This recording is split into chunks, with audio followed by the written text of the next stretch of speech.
अच्छा रोचक लगा इस मायने में कि जिस तरह से इसको शूट किया गया और बहुत ही अच्छे माहौल में ये हुआ, तो मुझे बहुत खुशी है कि हम इसके साथ जुड़े और आप सब दर्शकों को भी इसकी बहुत सारी शुभकामनाएं। देखिए, हम पब्लिक की सर्विस के लिए बने, हमें पब्लिक ओरिएंटेड, पब्लिक फ्रेंडली होना चाहिए। मैं हमेशा आईजी डीआईजी लेवल पर अपने एसपीज को यही समझाता था कि आपसे जो मिलने आया है वो आपसे मिलने आया है।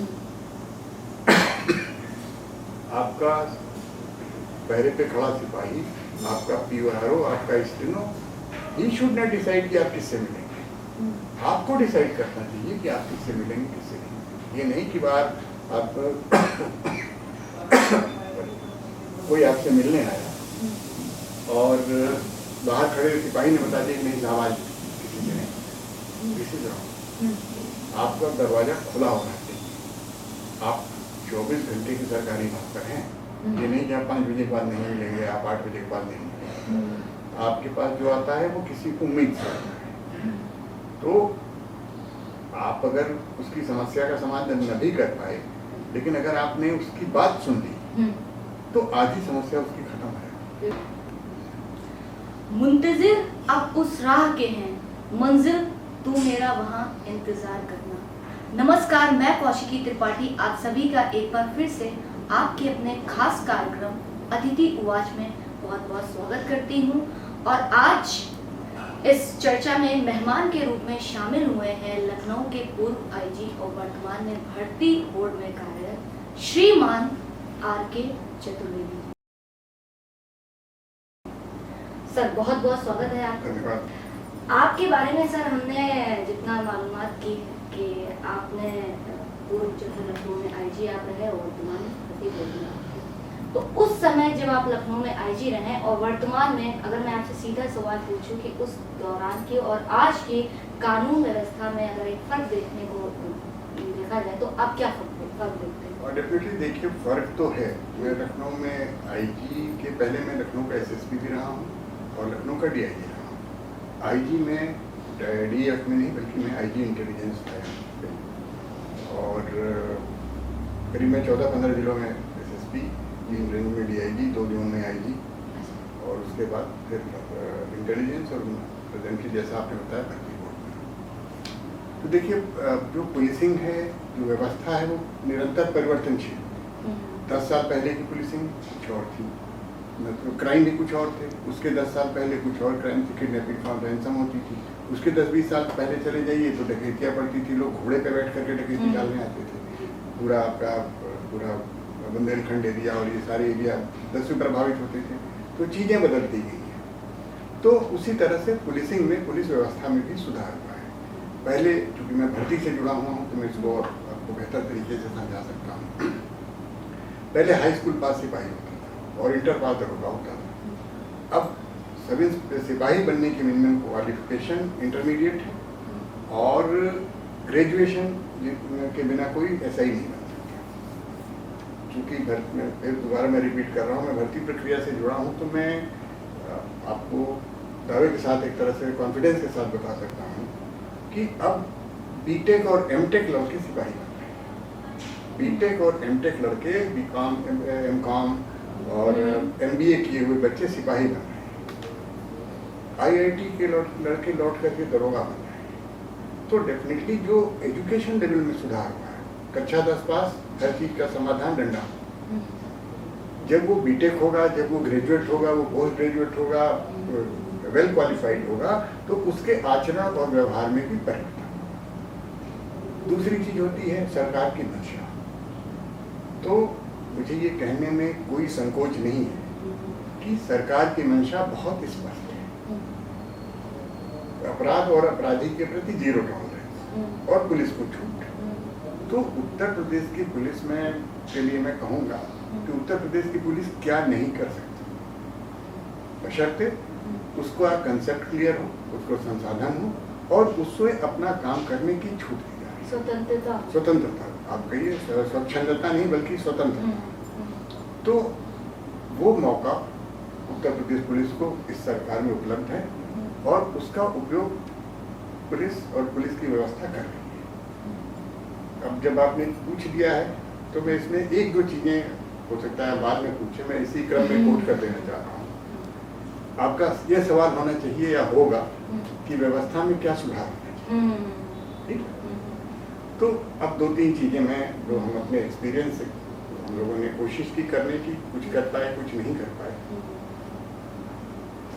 पुलिस फोर्स का अगर आप कैलकुलेट करिए तो पुलिस फोर्स का 80 से 85% कांस्टेबल और हेड कांस्टेबल, बाकी 10-15% में IPS से लेकर के और दरोगा तक आते हैं। हमारी व्यवस्था की जो इस समय की जो मुझे कमी लगती है कि फोर्स बहुत आ गया, लगभग 1-1.25 लाख के करीब सिपाही पिछले 3-4 सालों में भर्ती बोर्ड जहाँ मैं हूँ वहाँ से भर्ती हुए, तो फोर्स तो बहुत हो गया, बट उस फोर्स का यूटिलाइजेशन को मॉनिटर करने की जरूरत है। जब तक आप किसी की जिम्मेदारी तय नहीं करेंगे, जब तक रिस्पॉन्सिबिलिटी फिक्स नहीं होगी, उसका रिवीजन नहीं होगा कि आप ये जिम्मेदारी थी आपने नहीं किया, तो मुझे अभी भी ये कहने में ये कोई ग्रेज नहीं है बल्कि अफसोस है कि जो ये 80 से 85% का वर्क फोर्स है उसकी रिस्पॉन्सिबिलिटी फिक्स करने का, उसका रिवीजन करने का कोई सिस्टम डेवलप नहीं हुआ है। फोर्स तो बहुत हो गई। अब अगर आप किसी चौराहे पे चले जाइए तो पहले हम लोगों के ज़माने में एक पुलिस स्टेशन का निर्धारित एलोकेशन होता था, 1 SO, 2 दरोगा, 2 दीवान और 14 सिपाही। आज आपको किसी आप उचड़िया चौराहे पे खड़ी हो जाइए या आप हजरतगंज पे खड़ी हो जाइए तो आपको 14 सिपाही तो एक स्पॉट पे खड़े मिलेंगे, लेकिन उन 14 में से 10 जो है वो मोबाइल ले रहे हैं। तो आज जरूरत इस बात की है कि भाई तुम 14 नहीं 4 ही खड़े रहो, लेकिन फिर तुम खड़े रहो जिस काम के लिए खड़े हो, और ये सिर्फ और सिर्फ सुपरविजन से किया जा सकता है। किसी कागज पे बैठ के कमरे में बैठ करके कहीं से जो है ये चीज नहीं की जा सकती है। तो आपको अपना सुपरविजन लेवल जो है वो इफेक्टिव करना पड़ेगा, और अगर कोई गैर जिम्मेदार है तो उसकी जिम्मेदारी फिक्स करनी पड़ेगी। भाई ये आपका काम है, ये आपके 2 मोहल्ले के आप बीट इंचार्ज, इस मोहल्ले में क्राइम हुआ, ये वर्कआउट क्यों नहीं हुआ, आप सिपाही से जब तक नहीं पूछोगे तो ये हमारा 80 से 85% फोर्स जो है केवल दिखाने के लिए रह गया कि चौराहे पे 10 लोग खड़े हैं, आपको लगता है बहुत हुआ, चेकिंग का ऑर्डर हो गया तो 2-4 गाड़ियाँ पकड़ चेक कर ली। तो कुल मिलाकर के जिम्मेदारी तय करना और फिर उसका रिवीजन करना। अगर कोई कहीं दोषी है तो दंड और पुरस्कार, ये चाणक्य के समय से ही प्रशासन को सुधारने के लिए कहा जाता है कि दंड और पुरस्कार का व्यवस्था के सुधारने में बहुत बड़ा योगदान। अच्छा काम करने वाले को अगर आप पुरस्कृत करेंगे तो वो दुगने मन से काम करेंगे। गलत काम करने वाले को जब आप दंड देंगे, चाहे छोटा ही दीजिए, तो अगली बार ये गलती करने के पहले वो 10 बार सोचे। तो सबसे जरूरी तो ये है। दूसरी चीज जो मुझे लगता है एज ए कॉमन मैन, अपनी कुर्सी से हट करके बात, राम राज्य कब होगा? जब एक रिक्शे वाला अपनी समस्या को लेकर बिना किसी डर के पुलिस स्टेशन में चला जाए, उसकी बात सुन ली जाए और उस पर रिएक्शन हो जाए, वो पुलिस का राम राज्य है। अभी आज की स्थिति में अकेले थाने जाने की हिम्मत नहीं, अच्छे खासे पढ़े लिखे लोग भी थाने जाने के पहले सिफारिश ढूंढते हैं कि यार को दरोगा जी काफी जानकार है तो जरा कह दीजिए कि मैं जा रहा हूँ, मेरी बात जरा सुन। तो व्यवस्था को उस दिशा में ओरिएंटेशन हमें करना पड़ेगा कि समाज का जो सबसे कमजोर वर्ग है वो भी बिना किसी भय के, बिना किसी चिंता के पुलिस स्टेशन में चला जाए, अपनी बात कह ले और उसकी बात को सुन लिया। वरना बात सुनाने के लिए भी सिफारिश करनी पड़ती है। तो एक तो लोअर स्टाफ का जिम्मेदारी तय करना, उसका रिवीजन करना, और एक आम आदमी को उपलब्ध होना, ये 2 बहुत इंपॉर्टेंट चीजें हैं जो आज की हमारी पुलिस व्यवस्था के लिए बहुत अनिवार्य है। मैं एक चीज समय आपने दिया है, मैं एक चीज और कहना चाहता हूं। जो पुलिसिंग सिस्टम होता है वो 2 तरह का होता है। एक होती है मिलिट्री पुलिस, मतलब पुलिसिंग का मिलिट्री स्वरूप, और एक होता है फ्रेंडली पुलिस। अंग्रेजों ने हमारे यहाँ पुलिस व्यवस्था बनाई। जब अंग्रेजों ने पुलिस व्यवस्था बनाई तो उन्हें हमारे देश पे राज करना था, हमारे अंदर भय पैदा करना था। तो हमारे यहाँ के लिए उन्होंने मिलिट्री वाली पुलिस बनाई। काम नहीं करोगे तो पीटे जाओगे, दंड मिलेगा, डंडा मारा जाएगा, मतलब बिल्कुल कहते हैं ना मिलिट्री टाइप का एक्शन होगा कि आपको दौड़ा दिया जाएगा, भगा दिया जाएगा, पीट दिया जाएगा और दीज थिंग्स। दूसरी जो अपने देश में उन्होंने फ्रेंड पुलिस रखी है, अगर आपको आइडिया हो तो लंदन में बॉबी होता है, बॉबी कांस्टेबल होता है, और अगर किसी का बच्चा भी रो रहा है तो अपने कांस्टेबल उसको बीट इंचार्ज को फोन करता है और वो उसकी मदद करता है, तो वो फ्रेंडली पुलिस है। तो हमारे यहाँ अंग्रेज तो चले गए, हमारी सरकार आ गई, लेकिन उसने हमारी पुलिस को फ्रेंडली पुलिस बनाने के लिए कोई महत्वपूर्ण कार्य नहीं किया। आज भी हम 1861 के पुलिस एक्ट और 1894 के पुलिस रेगुलेशन के अधीन काम करते हैं। अगर हमारा आप देखिए कि हम किन नियमों और किन कानूनों के अधीन पुलिस बनती है और पुलिस काम करती है, तो वो एक्ट 1861 में बना। आज 150 साल से भी ज़्यादा हो गया मेरे समझ से, आज उसमें कोई संशोधन नहीं हुआ। तो आपको मिलिट्री वाली पुलिस हटा करके फ्रेंडली वाली पुलिस बनानी पड़ेगी और उसके लिए आमूलचूल परिवर्तन करना पड़ेगा। कहते हैं ना पीसेस में चेंजेस नहीं होगा कि पढ़े लिखे सिपाही ले आए, अरे ठीक है पढ़े लिखे सिपाही लाएंगे, लेकिन गवर्न तो उसी एक्ट से होगा वो कि भाई 5 आदमी से खट ज्यादा खड़े तो पीट के भगा दो। तो तब इस व्यवस्था में सुधार की जरूरत है, और जब तक ये पूरी व्यवस्था नहीं सुधरेगी तो आप ठीक है आप रिफॉर्म्स कर रहे हैं, बहुत सारे रिफॉर्म्स कर रहे हैं, लेकिन आज भी मैं गारंटी के साथ कह रहा हूँ, इवन आप या मैं एज ए कॉमन मैन अकेले पुलिस थाने जाने की हिम्मत नहीं रखते हैं कि हम जाकर के अपनी बात कहीं हम डरे घबराए से सिपाही ढूंढ करके तब हम थाने में जाएंगे कि कहीं कोई मेरे साथ बदतमीजी इस चीज को बताने की। सर कानून व्यवस्था की बात की जाए, अगर अभी जो हाल ही में जो एक घटनाक्रम हुआ, एक तो संजीव जीवा वाला होगा, उसके पहले का अतीक अहमद का पूरे देश को उत्तर प्रदेश को मिला के रख दिया, ऐसा कैसे हो सकता है कि एक पूरा कस्टडी में कोई इंसान है और 2 लोग आकर के मार देते हैं? इस पे आपको क्या कहना है? देखिए मैं आईजी जो इलाहाबाद रहा हूँ, मेरी पैदाइश इलाहाबाद की है, मैं पढ़ा लिखा इलाहाबाद का हूँ, मैंने जेल डिपार्टमेंट की नौकरी इलाहाबाद में की है, पुलिस की पहली नौकरी और आखिरी नौकरी फील्ड की वो भी इलाहाबाद में। तो मैं अतीक और ये सब जितने इस तरह के लोग हैं सबको मैं जड़ से जानता हूँ। और 86 में एक ये मोहल्ले का गुंडा होता था, जब मैं वहाँ जेल सर्विसेज में था, कई एक इंटरव्यू वगैरह में मेरे बारे में आए कि व्हाट वाज द उसकी क्या हैसियत थी। लेकिन कुल मिलाकर के देखिए परिणाम जो हुआ वो अच्छा हुआ, प्रक्रिया बदल। आपका सवाल प्रक्रिया पे है, मैं परिणाम की बात करता हूँ कि ऐसे लोगों के साथ यही परिणाम होना चाहिए और वो हुआ। अब अगर आप धर्म की बात करें तो किसी की बद्दुआ लगी होगी, बट हुआ न्याय, हुआ ईश्वरीय न्याय हुआ। प्रक्रिया जरूर प्रश्न चिन्ह में लगाती है, प्रश्न चिन्ह पूरी व्यवस्था पे लगाती है। पुलिस के एक बालपित को चुनौती देती है और उसको रिपीट कर दिया संजीव जीवा ने।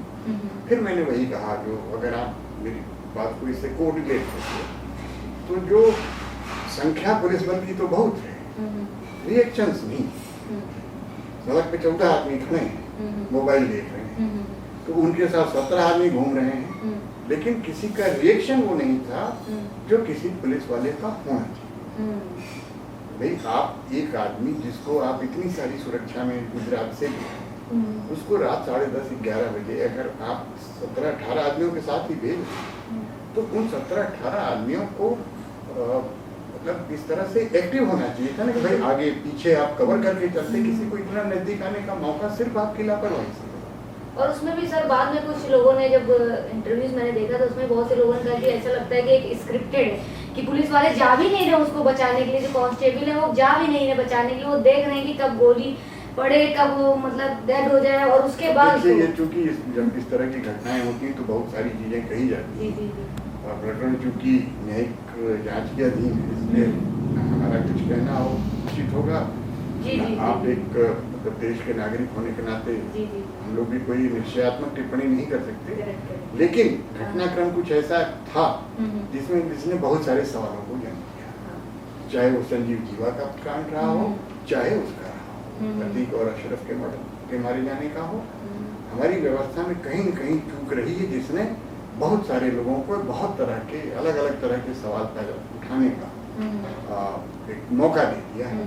और जब तक पूरी चीज सामने नहीं आएगी तब तक सवाल उठते नहीं। और सर इसमें जो है एक चीज ये भी थी कि मतलब एसटीएफ के ऊपर भी काफी सारे सवाल उठे हैं। अब जब सवाल उठेंगे तो भाई जो ऑपरेशनल एजेंसी है उस पर उठेगा ही। क्योंकि प्रेस कॉन्फ्रेंस की थी अतीक अहमद की वाइफ ने, तो उन्होंने भी सीधे सीधे एसटीएफ को भी घेरा था।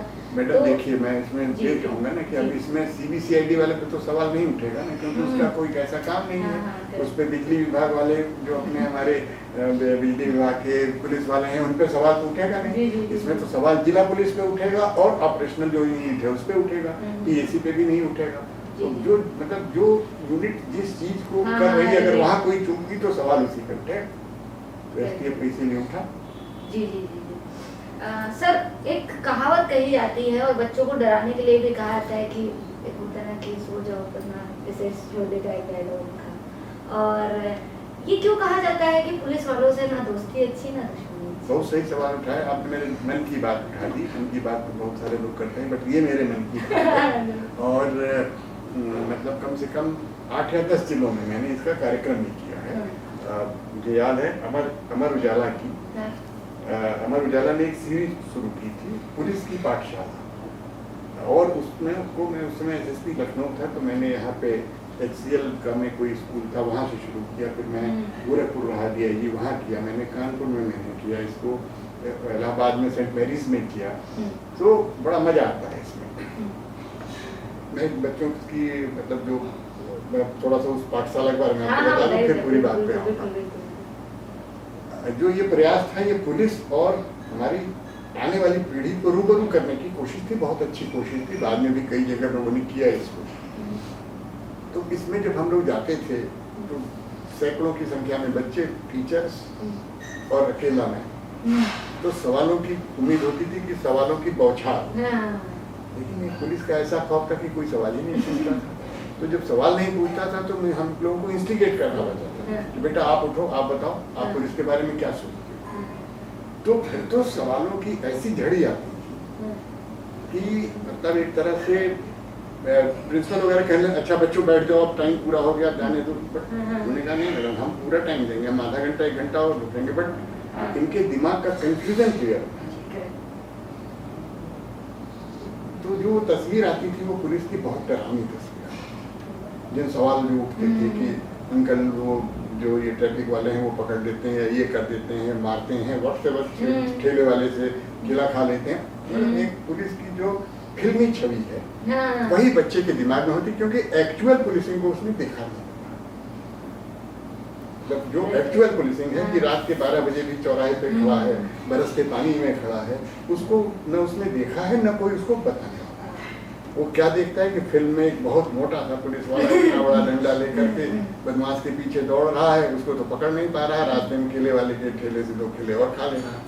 तो ये जो पुलिस की जो छवि हमारी पिक्चर्स ने और हमारी व्यवस्था ने पैदा की है वो दिमाग में। तो मैं अपनी जब मैं कंक्लूड करता था उसको, तो जो मैं बात जो आपने सवाल पूछा है उस बात को मैं वहाँ पब्लिकली कहता था।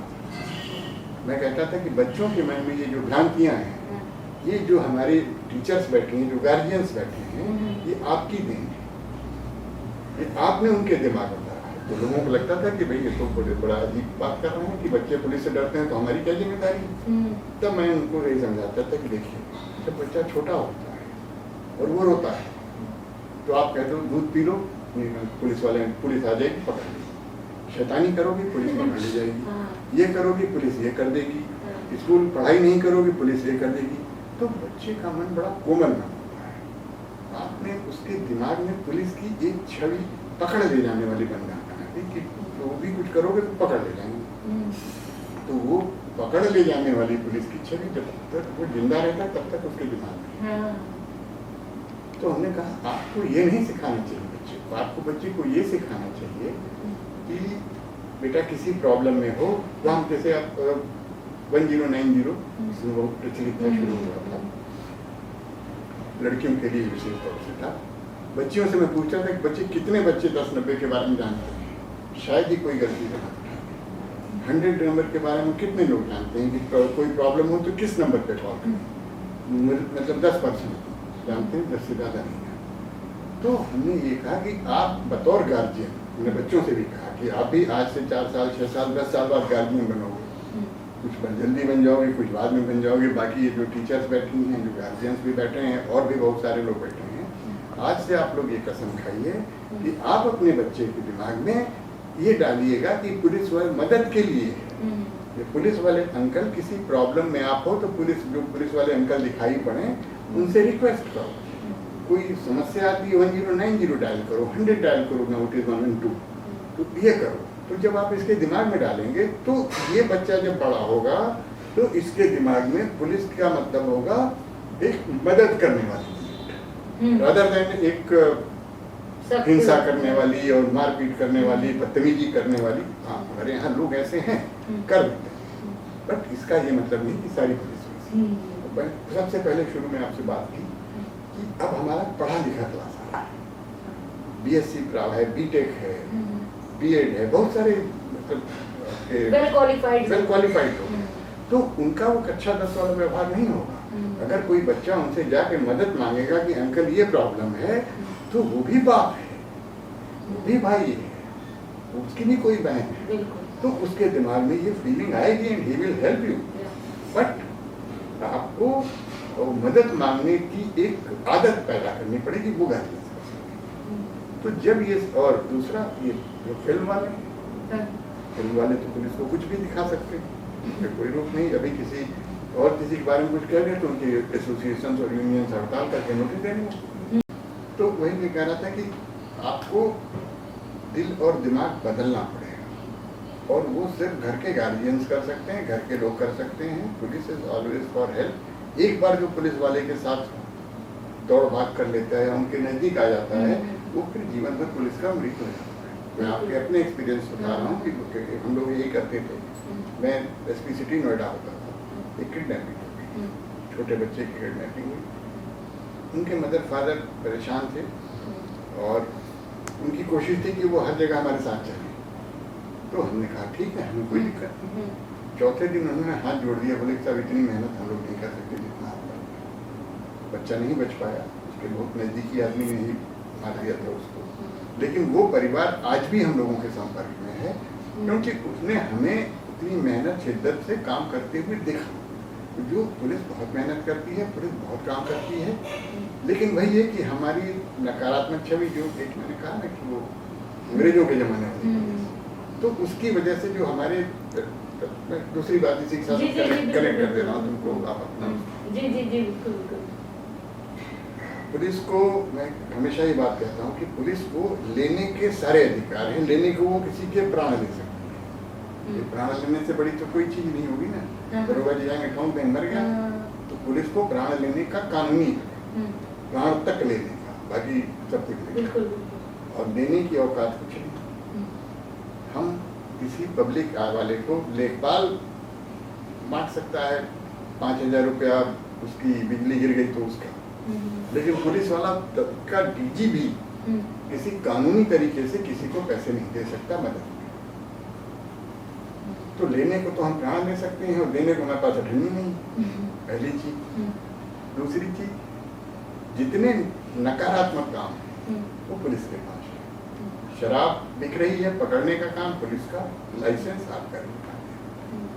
लकड़ी कट के जंगल में जा रही है, पकड़ने का काम पुलिस का, परमिट देने का काम फॉरेस्ट डिपार्टमेंट। शराब, इस तरह की बहुत सारी चीजें हैं जहाँ की आप सड़क पे जा रही हैं, आपके पास ड्राइविंग लाइसेंस है कि नहीं, चेक करने का काम पुलिस का, देंगे कमरे में बैठे RTO साहब। तो गालियाँ तो हम सुनेंगे ना, हम गालियाँ सुनेंगे, क्योंकि हमारे पास सारे नकारात्मक, तो प्रिवेंटिव काम है। हम किसी को कुछ दे नहीं सकते, हम किसी को लाइसेंस नहीं दे सकते, हम किसी को जो है शस्त्र का लाइसेंस हम पकड़ करके जब्त कर सकते हैं, देंगे कलेक्टर साहब। तो हमारे पास देने को कुछ नहीं है और लेने को एक माध्यम है। हम मतलब कहते हैं ना कि हम नकारात्मक काम करने की एजेंसी, तो हमें कोई हमें कोई क्यों हमारी अगरबत्ती दिखे पूजा करेगा, सब हमें गालियाँ देंगे, हम आगे हैं सुनने के, आदत पड़ गई। लेकिन सर बीते दिनों में अभी लोगों से एक रिएक्शन जो पुलिस के बारे में है और आपने भी बात की, लेकिन अब सुनने को मिलता है और देखने को मिलता है कि अब पुलिस और जनता के बीच जो एक सामंजस्य जो पहले नहीं था, अब देखने को ये मिलता है। देखिए मैंने कहा ना कि चीजें धीरे धीरे बदलती हैं। जी जी। पढ़े लिखे सिपाही है, व्यवहार बड़ा उनका। दूसरा, अब हमारी पॉजिटिव स्टोरीज भी मीडिया देने लगी है। पुलिस वाले ने किसी की जान बचाई, ये कभी इम्पोर्टेंट नहीं होता है, मीडिया के लिए होता था। और पुलिस वाले ने किसी की थप्पड़ मार दिया तो बहुत बड़ी न्यूज होती थी। तब तक वो सब वो घूम घूम के चलाएंगे, एक थप्पड़ को 50 बार दिखाएंगे जब तक कि वो सिपाही सस्पेंड नहीं। इसी लखनऊ की घटना बता रहा हूँ। एक डीआईजी साहब, नाम नहीं लूंगा, एक जगह अतिक्रमण हट रहा था, कोई बात हुई, किसी ने पूछ दिया, उन्होंने एक जैसे कहते हैं ना झटके से एक हाथ लगा करके उसको किनारे। वो थप्पड़ तब तक चला जब तक डीआईजी साहब सस्पेंड नहीं। उन डीआईजी साहब के बहुत सारे अच्छे काम रहे होंगे, बट उसको किसी ने नहीं देखा। एक उस थप्पड़ तो हमारी नकारात्मक जो एक छवि है, उसकी वजह से हमारी नकारात्मक चीजें ही ज्यादा प्रचार। भाई पुलिस वाला पिट गया, इसको पढ़ने में बहुत लोगों को मजा आएगा, बहुत लोग मजा कहेंगे, अच्छा बहुत धोखा मारने फंस गए ना, उसको पढ़ के लोगों को बहुत मजा आएगा। लेकिन उसके पीछे वही ब्रिटिश कालीन पुलिसिंग की व्यवस्था, क्योंकि हमारे आज भी हमारे दिमाग में पुलिस दंड देने वाली चीज है। कुल मिला करके मैं यही कहूँगा कि जो चीजें आप कह रही हैं बदल रही चीजें, पर धीरे धीरे समय के साथ बदलेगी। एक्ट भी बदलेगा, आज नहीं कल बदलेगा, रेगुलेशन बदलेगा, आज नहीं कल बदलेगा। अच्छा मान लीजिए आपके ऊपर एक डॉक्यूमेंट्री या बायोपिक एक फिल्म बनाई है और आपसे कहा जाए कि कोई एक एक्टर जो आपके रोल को मतलब एक सटीक निभा पाएगा, मान के चलिए, तो आप कौन से एक्टर को ऐसा अपना किरदार निभाने को देंगे? वैसा तो कभी सोचा नहीं। देखिए और क्या कहा आर.के. चतुर्वेदी जी ने। जानने के लिए बने रहिए अतिथि आवाज कौशिकी के साथ शो में।